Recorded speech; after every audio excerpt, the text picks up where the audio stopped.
Hey everyone, Caront here, welcoming you back to Tales of the Abyss. In the last episode, we went through Shuri Hill to try to stop the Venan continent from falling into the Qliphoth, and we succeeded. Now, however, we are going back to the surface to try to save the rest of the Rugnican plains from falling into the Qliphoth, or at least falling badly anyway. Now, they mentioned at the end of the episode how to get out of here, but I've already pretty much told you how. You just fly over this away, look for that big black dot on your mini-map, which should be coming up pretty soon here, I believe. If I'm judging my distances right, that is. I may not be, who knows. There we go, there's our black dot. Just pretty much head toward it, angling a little bit south, and you should be able to find the glistening pall of light that will be your beacon to the outer lands, or pretty much a giant hole in the sky. The power of the Sephiroth can be used to lift the Aurior to the outer lands. The Aurior can return to the Qliphoth from the outer lands in the same way. Alright, so just hit the circle button and, well, we get a little bit of a surprise if we go sailing any real distance here.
Why are they fighting?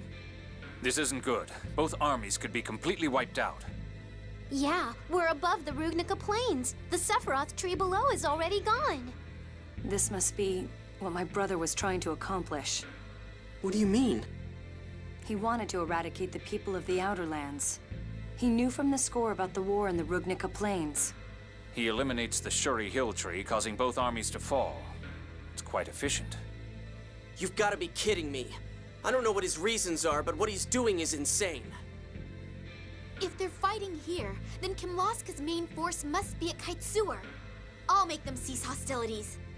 I'm concerned about Engeve as well. It's likely to be targeted as a strategic supply point. With St. Bina gone, that village is virtually defenseless. You mean it could be attacked and destroyed even before it falls? Jeez! Let's split up. One team will check on Engeve, and the other will call for a ceasefire at Kaitsuur. I should go to Engeve.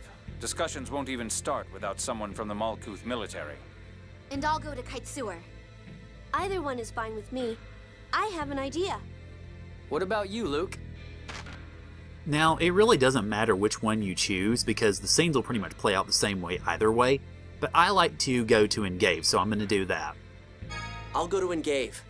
I owe the people there for their help, and I'm worried about them. Okay, how should we organize the teams? Is there anyone you want to take with you? Now, also, it doesn't particularly matter what you do with this. What I will do, though, is since my party as it stands right now is just me and Jade, I'm going to take Tyr so that we can have a healer just in case. Hopefully we won't need it, but still, you don't want to be unprepared from this. I want to go with you. I get worried when I'm not watching you. Yeah, and then there's that too. Thanks for choosing me. Let's get to work. Please, come with me, Ion. Okay. First, let's drop Natalia's team off at Qliphoth. Then we'll head to Engeve in the Albior. Sounds good. Let's go.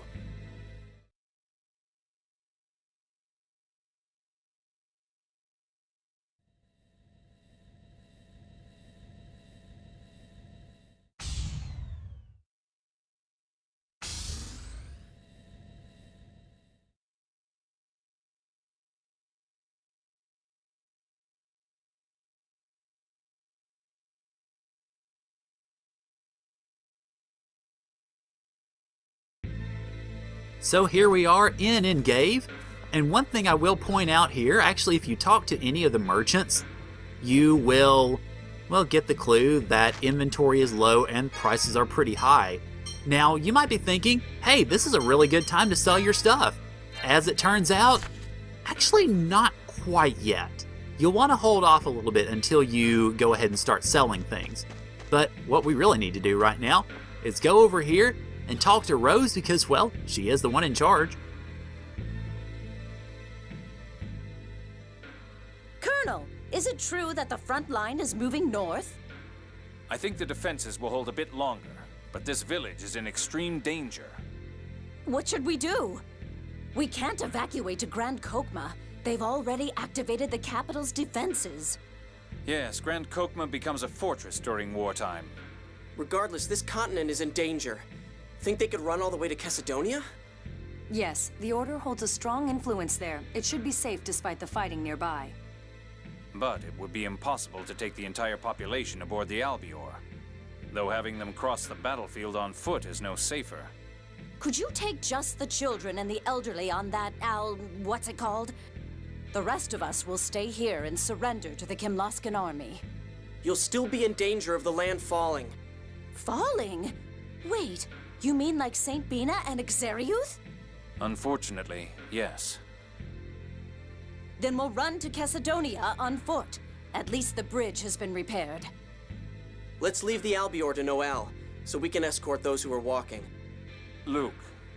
Yes, let's do that. But I think we will need more than just us. I'll speak with the Engeve standing forces. If they could spare even one platoon to protect our rear.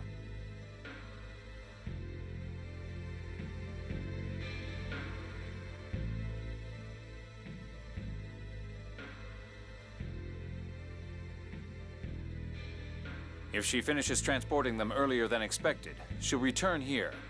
Though I wouldn't get my hopes up. Yeah, there's no telling how many trips she'll have to make. At least the Malkuth army lent us troops. We won't have to watch her back. Yeah. Anyway, let's just make sure that everyone makes it there safely. And this is to some degree a hint as to what you are going to need to do. Once you get everything taken care of, as far as getting the citizens together, you will be engaging in some foot traffic across the continent. I am going to go ahead and save here because I may redo this later depending on how I do. But the goal is to try to get across the countryside without getting into battles. This can be tough sometimes because, well, sometimes they're a little bit just bad about the placement of enemies in regards to how you're going to do. And it starts out immediately. So when you get out on the world map, you want to go ahead and be on the lookout for soldiers. If you get into an encounter with a soldier, it counts as one of the citizens of Engeve dying. Now generally what you want to do is stick to the roads and continue making your way into a point when it stops. Then it will open up a scene. Let's rest here for now. Somehow we managed to make it here safely. Yes, good work. I thought you'd have more trouble. I'm impressed. Where are we now? We aren't even halfway there yet.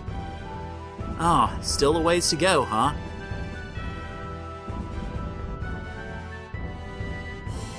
Excuse me, you were on board the Tartarus, weren't you? Yes, I commanded the Tartarus. Is there something I can do for you?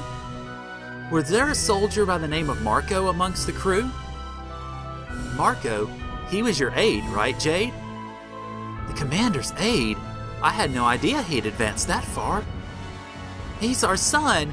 Man, my wife is gonna be so proud when she hears. But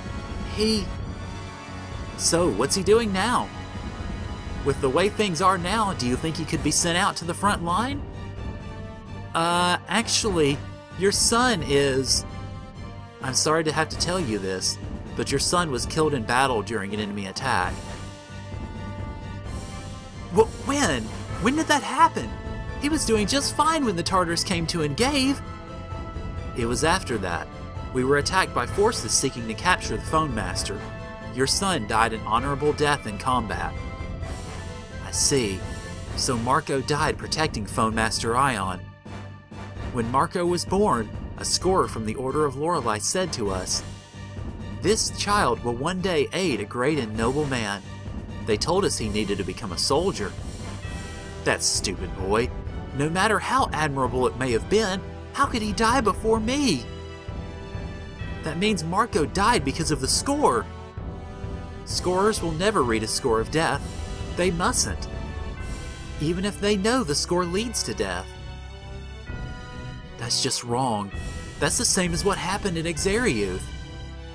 Growing angry here won't help anything. Right now, focus on getting the people of Engeve safely to Cassidonia. I know. So we made it through the first day successfully, and it'll split through 4 days to do it. And on the second day, you pick up where you left off. Now, kind of a tip on this is, if at all possible, try to stick to the road, because on the roads, you actually move a lot faster than you do otherwise. This is... Whew, okay, good. Close fit there. Do I have to fight soldiers from my own country again? Glory to His Majesty the King! Well, crap, I think we lost on this one. Yep, alright, so we lost somebody. How are the villagers? It looks like they're fine this time. Phew! Hey, what's going on? I thought you were going to protect us from the Qliphoth army. I'm sorry, I wasn't able to lead well enough. Bull crap, we got trapped on the bridge. I don't want to hear that. You said we'd be in danger even if we stayed and surrendered, so we went with you. We didn't do it to put ourselves in danger. Your anger is understandable. We'll take every precaution. You have our apologies. Anyway, you better get your act together. I don't know who you people are, but I've sure learned how useless soldiers can be. What? Stop. Right now, we need to hurry.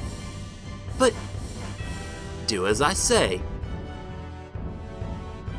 Alright, so, and that was right before we got to the end of the night, of course, so, obviously. We're finally halfway there. Excuse me, is there a healer or perhaps some extra gels available over here? I'm a healer. Is someone wounded? No, I just hurt my foot. Who are you? I thought we told all the women to get on board the Albior. We told her that too. But Miriam said not to worry about her and to take someone else instead. She just wouldn't listen. Why would you do something like that? It's alright. Don't get me wrong, I don't intend to die here either. But I lost both my husband and my child already, so... Because of the war? Her husband worked the mines at Engeve.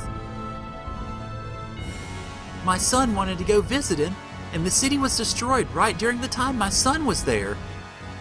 I'm sorry to hear that. But in that case, it's all the more important that you survive, so you can live on in their stead. Yes. Tyr, please heal her. Take them back to the line. Jade, why didn't you let me apologize? I don't want to cause needless chaos by exposing the truth here on this spot. If you want to escape your feelings of guilt, then do it later after she's been able to safely return home. You don't have to talk like that. If you know any Malkuth citizens who'd trust the criminal who destroyed Engeve, I'd certainly like to meet them. It's your business if you want to apologize, but I'd appreciate it if you choose an appropriate time and place for it. Well, fair enough.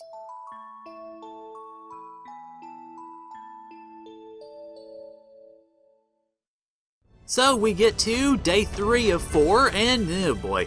Yeah, more dodging. It's really a lot of repetition until we get to Rotelro Bridge, which is ultimately our goal.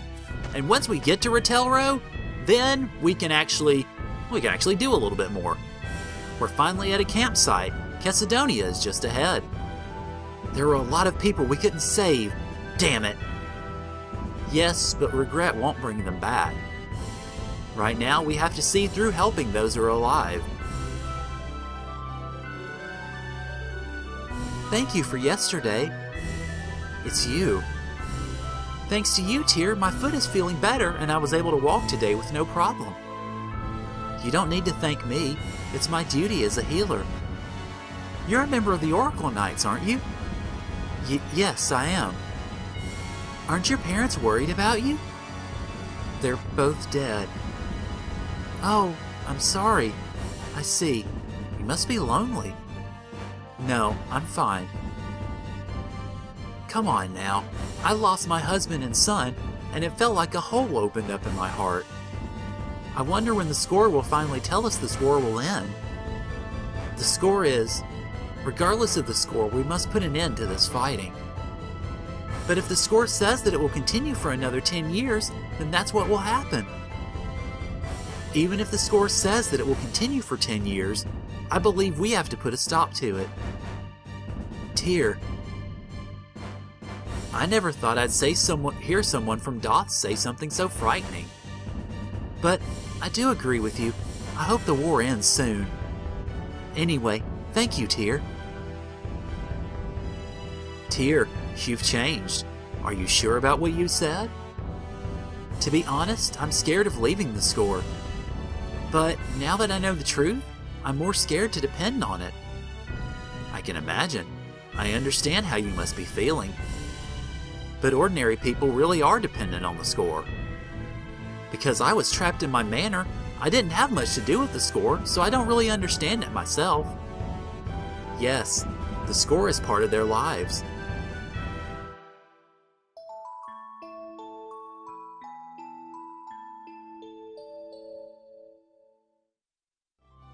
And day 4 and final of our rush to Rotelro, if you want to call it that. And fortunately, well, Rotelro's right there. So let's go ahead and enter it. And then we get magically transported to the other side. Now, once you get to the other side here, you don't have to worry about the possibility of losing out on villagers. If you get into any enemy attacks here, it doesn't count against you. So don't worry about that so much. This is actually the first time we've seen these enemies on this side of Rotelro Bridge. So if you want to fight them, go right ahead. I'm going to try to avoid them because this episode has run a pretty fair bit already. Still honestly making a decision as to whether I'm going to conduct my second half of this now or if I'm going to wait till the next episode. We finally made it. We had a few injuries, but on the whole it was a success. Yeah, I'm relieved. Well, the people of Engeve have already entered the city. Let's go in as well. So we get a few items because of how well we did. We didn't do perfectly, so we are going to miss out on one. But we get the magical pouch, the ether slash, which is good, and a life bottle. I think we missed out on the hourglass, if I remember correctly, which is also a good item. But still, we got most of them.